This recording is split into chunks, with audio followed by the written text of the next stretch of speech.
अस्सलाम वालेकुम my dear students, उम्मीद है आप सब ठीक ठाक होंगे, खैरियत से होंगे। आज हम बात करेंगे रेस्पिरेटरी सिस्टम की लास्ट डिजीज़ के बारे में, जिसे आप कहते हैं कफ।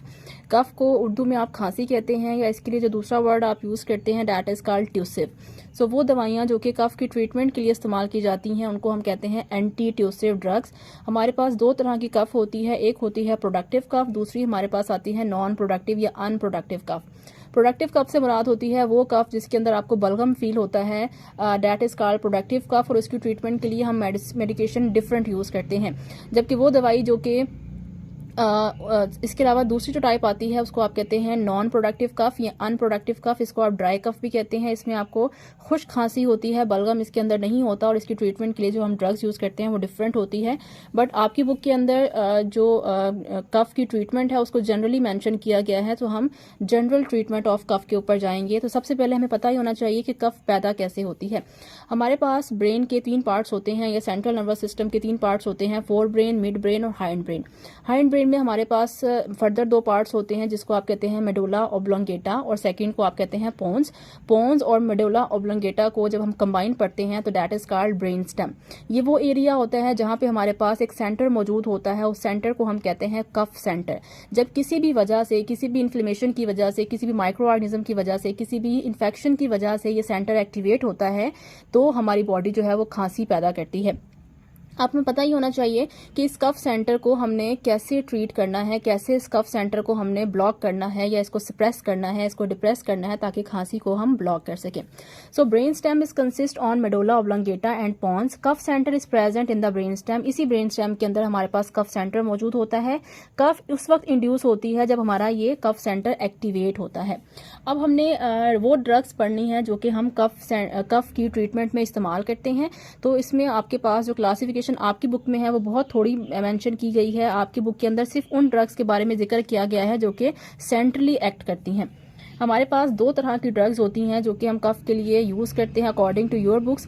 इसमें आपके पास कोडीन आती है और डेक्स्ट्रोमेथॉर्फिन आती है। ये 2 दवाइयाँ जो हैं वो ज़्यादा इस्तेमाल की जाती हैं कफ के इलाज के लिए। हमने देखना ये है कि इनमें बेसिक डिफरेंस क्या होता है और किस टाइम या किस पेशेंट में हमें कौन सी जो ड्रग है वो प्रिस्क्राइब करनी चाहिए।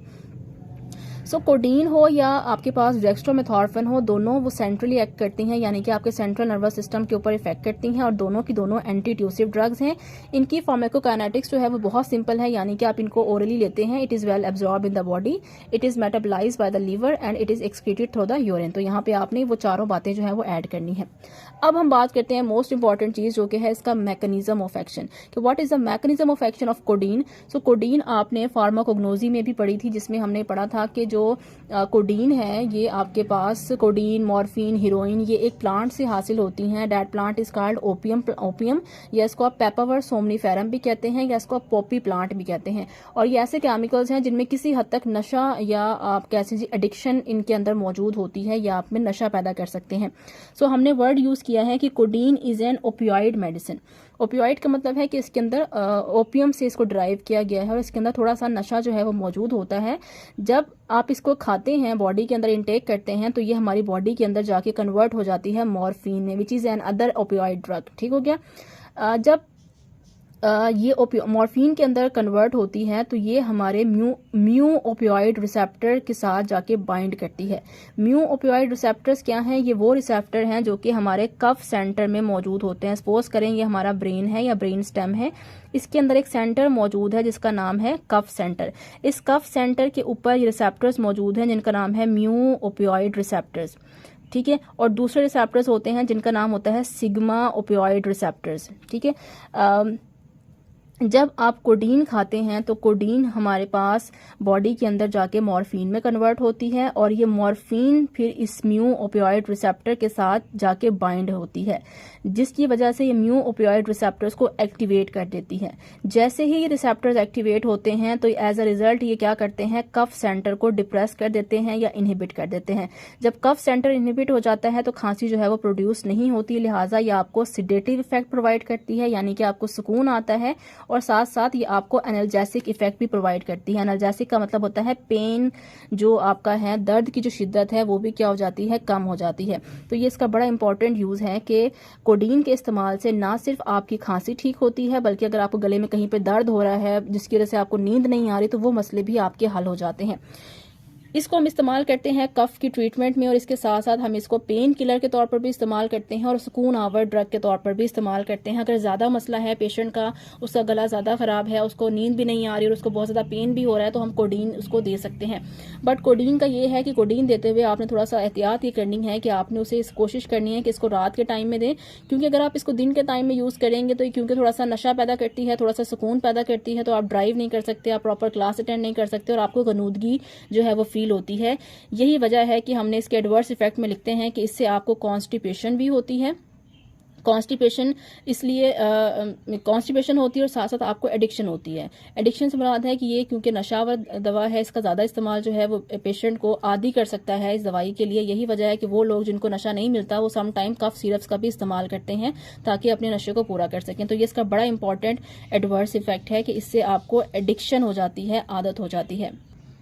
सेकेंड ड्रग जो हमारे पास आती है, जो मोस्टली यूज़ की जाती है कफ की ट्रीटमेंट में, इसको हम कहते हैं डेक्स्ट्रोमेथॉर्फिन। अगेन ये एक सेंट्रली एक्टिंग एंटीट्यूसिव ड्रग है और इसको आप ओरली लेते हैं, वेल एब्जॉर्ब होती है, मेटाबलाइज होती है, लीवर से एक्सक्रीट हो जाती है यूरिन से। बट डिफरेंस ये है कि ये ड्रग जो है इसमें ये क्या करती है, इसमें एनाल्जेसिक इफेक्ट और एडिक्टिव प्रॉपर्टी नहीं होती। ठीक है, ये बेसिक डिफरेंस है कोडीन का और डेक्स्ट्रोमेथॉर्फिन का। कोडीन से आपको आदत भी पड़ जाती है और साथ साथ आपको पेन भी आपका ठीक होता है, बट डेक्स्ट्रोमेथॉर्फिन को इस्तेमाल करने से अगर आपके गले में पेन है तो वो ठीक नहीं होगा, लेकिन कफ आपकी ठीक हो जाएगी। तो ये ड्रग जो है वो किसके साथ बाइंड करती है, ये बाइंड करती है अपने अलग रिसेप्टर्स के साथ। इनके रिसेप्टर्स का नाम क्या था, सिग्मा ऑपियोइड रिसेप्टर्स। जबकि जो कोडीन थी वो बाइंड करती थी म्यू ऑपियोइड रिसेप्टर्स के साथ और उनको एक्टिवेट करती थी। जब वो एक्टिवेट होते थे तो सीटीसी सेंटर इनहिबिट हो जाता था। ये जाके अलग रिसेप्टर्स के साथ बाइंड करती है जिनका नाम है सिग्मा ऑपियोइड रिसेप्टर्स, उनको एक्टिवेट करती है। जब वो एक्टिवेट हो जाते हैं तो वो कफ सेंटर को स्प्रेस कर देते हैं, लिहाजा आपकी कफ जो है वो ठीक हो जाती है। ये भी एक डेरिवेटिव है मॉर्फिन का, बट ये सिंथेटिक डेरिवेटिव है। ठीक है, जो चीज सिंथेटिक होती है उसके अंदर इतनी अच्छी प्रॉपर्टी नहीं होती, काम करने की स्लाइड इतनी अच्छी नहीं होती जितनी कि ओरिजिनल की होती है। सो इसलिए हम इसको इस्तेमाल करते हैं कफ की ट्रीटमेंट के लिए, लेकिन हम यहाँ पे ये ऐड नहीं करेंगे कि हम इसको एनाल्जेसिक यानी कि पेन किलर और सिडेटिव के तौर पर इस्तेमाल करते हैं। तो ये इसमें आपने नहीं लिखना। It has a better safety profile as compare to the codeine. Codeine की निस्बत इसके जो काम करने की सलाहियत है बेहतर है, इसके एडवर्स इफेक्ट कम है, इससे ना तो पेशेंट को आदत होती है और ना ही पेशेंट को गनूदगी होती है। इसलिए अगर आप डेक्स्ट्रोमेथॉर्फिन किसी पेशेंट को प्रिस्क्राइब करते हैं तो ज़रूरी नहीं है कि वो रात में ही खाए, वो दिन में भी इसका इस्तेमाल कर सकता है। वो 1 हफ्ते तक 2 हफ्ते तक भी इसका इस्तेमाल कर सकता है, उसको इसका नशा या उसकी आदत जो है वो नहीं पड़ेगी। और इसके एडवर्स इफेक्ट भी बहुत कॉमन है कि इसको हम सर के दर्द, इससे थोड़ा सा सर में दर्द हो सकता है और हल्की फुल्की सी वोमिटिंग आपको आ सकती है। देन आ जाता है, ये आपकी बुक का पार्ट नहीं है, मैंने वैसे ही ऐड कर दिया है कि वो कौन कौन सी दवाइयां हैं जिनको हम इस्तेमाल करते हैं कि अगर हमें बलगम वाली खांसी है तो हम क्या इस्तेमाल करेंगे और अगर हमें ड्राई कफ है तो हम क्या इस्तेमाल करेंगे। अगर आप बलगम वाली खांसी है तो आप वो कफ सिरप इस्तेमाल करेंगे जिसके अंदर ये इंग्रेडिएंट्स होंगे, अमोनियम क्लोराइड होगा, एसिटाइल सिस्टीन होगा, मिथाइल सिस्टीन होगा, ब्रोमोहेक्सेन होगा, पोटेशियम सिट्रेट या पोटेशियम एसिटेट होंगे या टर्पीन हाइड्रेट होंगे। इनमें से कोई भी केमिकल अगर आपको किसी भी मेडिसिन के अंदर मिलता है तो इसका मतलब है कि ये दवाई जो है वो बलगम वाली खांसी की ट्रीटमेंट में इस्तेमाल की जाएगी। इसके अलावा अगर आपको इन केमिकल्स में से कोई भी इंग्रेडिएंट्स में से मिलता है तो इसका मतलब है कि वो मेडिसिन आप इस्तेमाल करेंगे ड्राई कफ के लिए। इसमें आता है लिकोराइस या ग्लिसराइजा जिसको हम मुलेठी भी कहते हैं, फिर आता है लोजेंजिस, ये टैबलेट्स होती हैं जो कि कूलिंग इफेक्ट प्रोवाइड करती हैं, और साथ साथ आपके पास टिंक्चर बेंजोइन आता है। आई होप लेक्चर आपको पसंद आया होगा। वीडियो पसंद आई है तो please like this video and subscribe my channel. अपना बहुत ख्याल रखिएगा। Thank you so much. अल्लाह हाफिज़।